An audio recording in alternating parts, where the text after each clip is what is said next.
Thank you very much, Madam Chairman. First of all, for the record, I am appalled that it takes the attempted murder of a Saudi ambassador for the U.S. to do something serious, serious soul-searching about what further actions we can take to try to rein in the mullah regime's dictatorship and repression and threat to other people and other regimes and other governments in that region. Iran has murdered hundreds of our own military personnel by providing Shiite militias in Iraq with high-powered IEDs over the years. This has been going on for years. And I don't mean to downplay this assassination attempt and how important it is, but we should have responded with a very tough reaction the minute we found out that Iran was providing these weapons to people who are killing American soldiers. But we just sort of let it off, just shrugged it off. You know, we have a certain level of sanctions that obviously they can live with because they've been living with it. Then we have, you know, like these folks here with the MEK. I mean, clearly the MEK has been labeled a terrorist organization because they oppose the mullah regime. And we're doing that trying to curry favor with the mullah regime. And how much does it take before we quit trying to curry favor with them by treating people who oppose them as if they're criminals?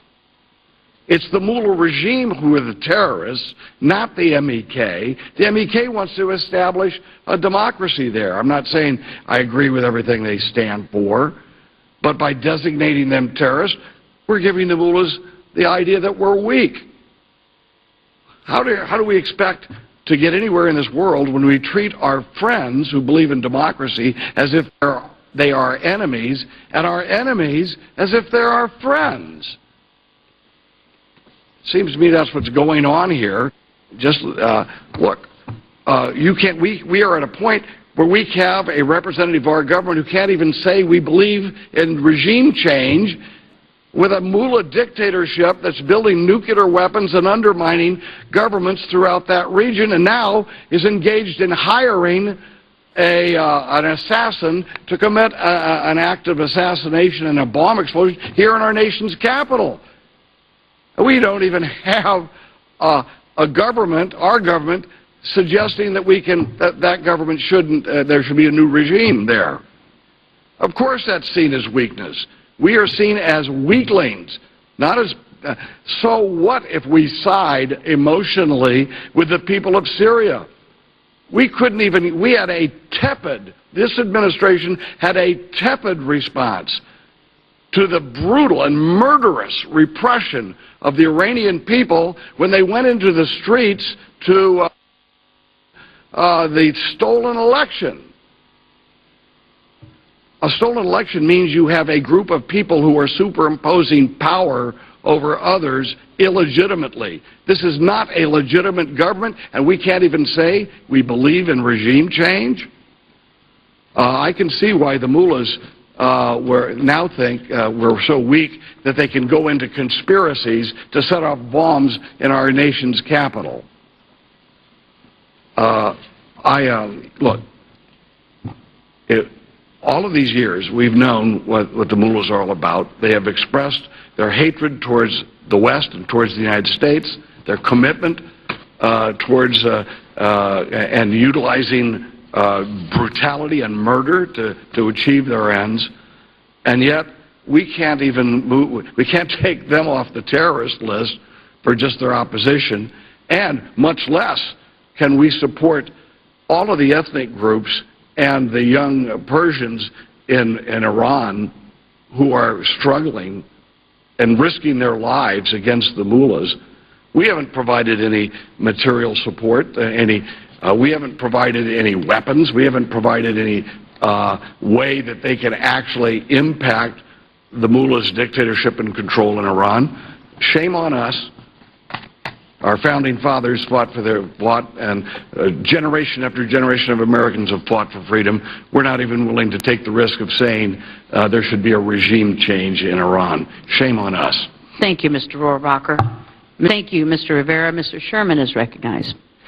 A couple of opening comments. I agree with Mr. Rohrabacher that this attack demonstrates that Iran perceives us as weak, and not without good reason. I'll point out that we've got a number of people in the audience with yellow T-shirts that remind us that 450 days ago a court declared that the State Department should carry out the law. Since they don't carry out the other laws we pass about Iran, I want to focus on the airplanes that Iran Air and Mohan Air acquired in the 1970s. These have General Electric engines. The engines need repair and are unsafe. A number of our colleagues joined with me in a letter saying that the planes should be grounded until Iran changes its policy and that we should not repair them. These supposedly civilian planes, or at least other supposedly civilian planes owned by Mohan Air and owned by Air Iran, are used to take weapons and thugs from Iran to Syria to kill the Syrian people. Now, I would say that's contributing to the unsafety of civilians. And yet, the State Department, in a desire to once again,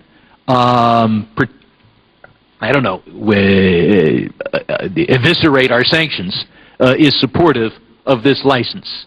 The idea that it's fine for thousands of Syrians to die at the hands of Iranian weapons and Iranian thugs, that's okay, but we got to make sure that the planes that the thugs use are safe. Now let me turn to another issue. Under SISADA, we directed the State Department to to sanction those firms that give Iran the technology to suppress the Internet. And there is a Chinese company that we have great concerns is just about to do that, recently having sold Iran Internet monitoring equipment.